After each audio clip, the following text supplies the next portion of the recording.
back everyone to my channel Ace Point। तो हम कर रहे थे एनसीईआरटी सॉल्यूशंस वाली सीरीज, जहां पर हम एनसीईआरटी के सारे एक एक क्वेश्चन के इन डिटेल सॉल्यूशंस देख रहे थे। हम थे चैप्टर केमिकल काइनेटिक्स पे और हम सॉल्व कर रहे हैं आज इन टेक्स्ट अनसॉल्व्ड एग्जाम्पल्स। मेरा नाम है गुंजन मेहता और मैंने अपनी पोस्ट ग्रेजुएशन IIT मद्रास से की है। इस वीडियो में हम लोग केमिकल काइनेटिक्स चैप्टर के इन टेक्स्ट अनसॉल्व्ड क्वेश्चंस को देखेंगे। चलिए बिना देरी के शुरू करते हैं अपने पहले क्वेश्चन से। तो हमारा पहला क्वेश्चन है, time required to decompose SO2Cl2 to half of its original amount is 60 minutes। ठीक है। If the decomposition is a first order reaction, calculate the rate constant of the reaction। तो हमें रेट कांस्टेंट निकालना और उसने बोल दिया time required to decompose SO2Cl2 to half its original initial amount। इसका मतलब यहाँ पर हमें T हाफ दे दिया। T हाफ कितना दे दिया? 60 मिनट्स। समझ गए? और हमें निकालना है रेट कांस्टेंट यानी कि K।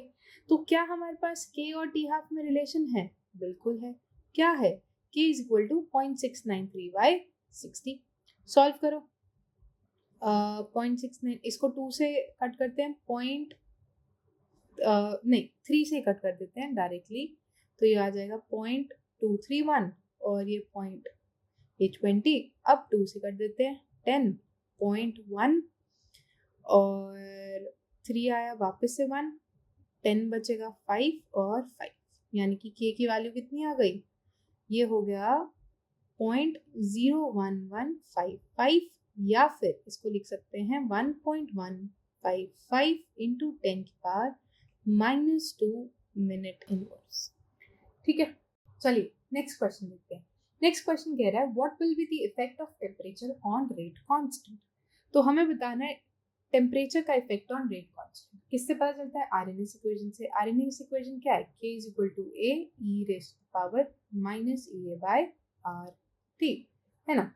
अब इस इक्वेशन से ही देख लो, अगर टेम्परेचर बढ़ाएंगे तो 1/T की वैल्यू घटेगी, है ना। यानी कि E की पावर में 1/T है, यानी कि हम नेगेटिव में जा रहे हैं और वैल्यू कम हो रही है और वैल्यू कम हो रही है। देखो जैसे E की पावर -x का ग्राफ कुछ ऐसा आता है। इसको अगर हम दूसरे पेन से बनाएं तो कुछ ऐसा दिखेगा। एक मिनट,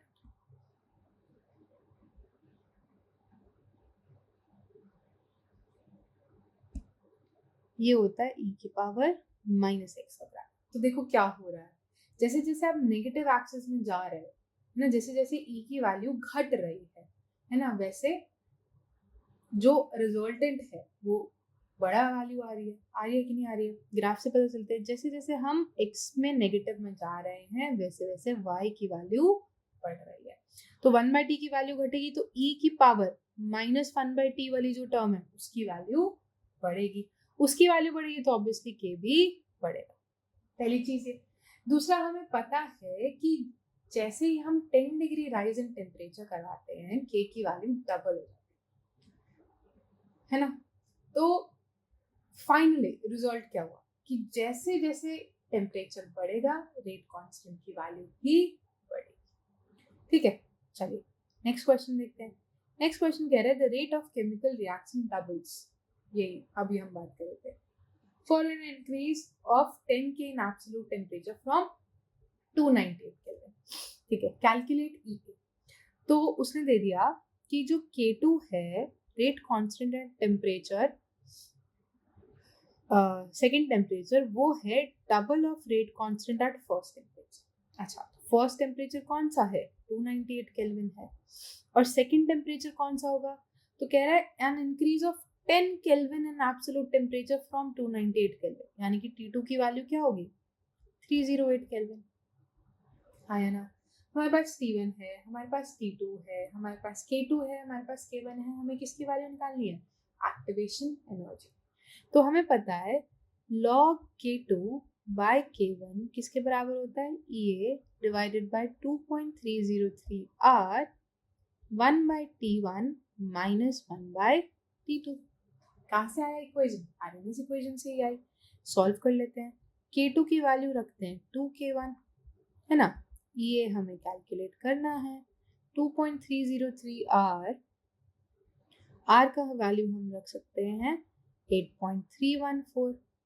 1/T1 मतलब 298 माइनस 1/T2 मतलब 308, है ना। तो यहाँ से एक्टिवेशन एनर्जी की वैल्यू होगी log 2 टाइम्स 2.303 इंटू 8.314, ठीक है, इंटू में आपका, अच्छा मैं इसको ऐसे लिख देती हूँ, थोड़ा सा एक स्टेप और कर देते हैं, is equal to EA into 308 minus 298 divided by 308 times 298, है ना। तो यहाँ से सॉल्व करेंगे log 2 into 2.303 into 8.314 into 308 into 298 divided by 10, ये आ जाएगा एक्टिवेशन एनर्जी। और यहाँ से अगर एक्टिवेशन एनर्जी की पूरे की वैल्यू अगर कैलकुलेट करोगे तो मैं थोड़ा सा आंसर ऊपर लिख देती हूँ। यहाँ से EA की वैल्यू जो कैलकुलेट करके आएगी वो आएगी 52.8, अप्रोक्सीमेट वैल्यू लिख रही हूँ 52.8 किलो जूल्स पर वो, ठीक है। अच्छा एक छोटी सी एडवाइस, होता क्या है जब हम क्वेश्चन सॉल्व कर रहे होते हैं ना, तो हमें ये नहीं समझ में आता कि अगर गलती हो गई तो वो क्या कैलकुलेशन एरर में गलती हुई है, कैलकुलेशन में गलती की है, या फिर क्या हमने कॉन्सेप्ट ही गलत लगाया या फॉर्मूला ही गलत लगाया। तो उसके लिए एक बहुत सिंपल सी ट्रिक है। क्या करो, सबसे पहले ना अगर ऐसा कोई कैलकुलेशन वाला क्वेश्चन है तो उसको ना कैलकुलेटर में सॉल्व करके देख लो। अगर कैलकुलेटर से आंसर सही आ रहा है तो यानी कि आपका कॉन्सेप्ट भी सही है और आपने कैलकुलेशन भी ऑब्वियसली, क्योंकि कैलकुलेटर से गई है तो सही गई है ना। और कैलकुलेटर यूज करते वक्त भी बॉड मास का ध्यान रखना, ठीक। और मान लो अगर कैलकुलेटर से कैलकुलेट करने के बाद कैलकुलेशन गलत है, आंसर गलत आया, इससे ये तो क्लियर है कि हमारा कैलकुलेशन वाला पार्ट तो छोड़ो, हमारे कॉन्सेप्ट में ही गलती है, समझ रहे हो। तो इससे क्या होता है, तुम्हें ना डिफरेंस पता चल जाता है कि हम गलती एक्चुअली कहाँ कर रहे हैं, हम कैलकुलेशन में गलती कर रहे हैं या फिर हम अपने कॉन्सेप्ट में ही गलती कर रहे हैं। और एक बार ये कैलकुलेशन वाला पार्ट सही है, मान लो कि तुमने सॉल्व किया, कैलकुलेटर से भी सॉल्व किया और आंसर सही आया, तो कॉन्सेप्ट तो सही लगाया ना, तभी तो आंसर सही आया है और कैलकुलेशन भी सही हुई है। तो अब उस कैलकुलेशन को खुद हाथ से करके देख लो कि तुमसे हो रही है कि नहीं, ठीक है। चलिए अगला क्वेश्चन देखते हैं। अगला क्वेश्चन है, the activation energy for the reaction is this, calculate the fraction of molecules of reactants having energy equal to और ग्रेटर देन एक्टिवेशन एनर्जी। तो ये ध्यान रखना कि होता क्या है, देखो K is equal to A E की power minus EA by RT में जो ये वाली टर्म है, E की power minus EA by RT की जो टर्म है, ये हमें बताती है, यही है जो हमें बताता है कि फ्रैक्शन ऑफ मॉलिक्यूल्स, कितने फ्रैक्शन ऑफ मॉलिक्यूल्स हैं जिनके पास energy greater than activation energy है। तो हमें पता है कोलिजन थ्योरी से कि सारे के सारे कोलिजन्स इफेक्टिव कोलिजन्स नहीं होते। इफेक्टिव कोलिजन्स मतलब सारे के सारे कोलिजन्स प्रोडक्ट फॉर्मेशन को पार्ट या प्रोडक्ट फॉर्मेशन को लीड नहीं करते हैं, है ना। तो कुछ ही कोलिजन्स होंगे। अब वो उन कोलिजन्स में से भी जिन मॉलिक्यूल्स के पास सफिशिएंट एनर्जी होगी कोलिजन के दौरान, वही प्रोडक्ट फॉर्मेशन में पार्ट लेंगे। तो ऐसे कितने फ्रैक्शन ऑफ मॉलिक्यूल्स हैं जिनके पास वो सफिशिएंट एनर्जी है, और वो सफिशिएंट एनर्जी कितनी होती है, एक्टिवेशन एनर्जी। तो ऐसे कितने मॉलिक्यूल्स हैं, वो है E की power minus EA by RT, ठीक है। तो मान लेते हैं कि जो फ्रैक्शन ऑफ मॉलिक्यूल्स की बात हो रही है वो है, फ्रैक्शन ऑफ मॉलिक्यूल्स को x ले लेते हैं, तो x बराबर हुआ E की power minus EA by RT।